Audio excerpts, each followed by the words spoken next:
निसर्गाच्या कुशीतील स्वप्नातील घर आता नेरळमध्ये। श्री साई सृष्टी पॅराडाईज, निसर्गरम्य माथेरानच्या पायथ्याला श्री बालाजी इन्फ्रास्ट्रक्चरचा प्रकल्प, सर्व सुविधांयुक्त। श्री बालाजी सृष्टी पॅराडाईज। संपर्क अरुण तांबोळी 88 88 91 22 22। राष्ट्रवादीचे नेते अजित पवार यांचे पुत्र पार्थ पवार यांना मावळमधून उमेदवारी देण्यात आली आहे। शरद पवारांच्या उपस्थितीत पार्थ पवारांच्या प्रचाराचा शुभारंभ झालाय।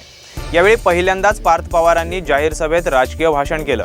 त्यांचे भाषण सर्वत्र ट्रोल होत असताना नितेश राणे पार्थ यांच्या समर्थनार्थ पुढे आले आहेत। पहिल्यांदा भाषण करत असल्याने पार्थ पवार काहीसे भांबावल्यासारखे दिसले। भाषणानंतर सोशल मीडियावर त्यांच्या थेट राजकीय कारकिर्दीवरच अनेकांनी प्रश्न उपस्थित केले।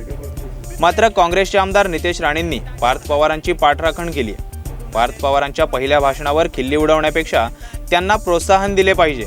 पहिले भाषण आणि मोठी गर्दी, धाडस लागते, लंबे रेस का घोडा है याद रखना, असं ट्विट नितेश राणेंनी केलंय। रत्नागिरी सिंधुदुर्ग लोकसभा मतदारसंघामध्ये महाराष्ट्र स्वाभिमान पक्षाला राष्ट्रवादी काँग्रेसचा पाठिंबा हवा आहे। त्यासाठीच नितेश राणेंकडून पार्थ पवारांचं कौतुक सुरू असल्याची राजकीय चर्चा रंगू लागली।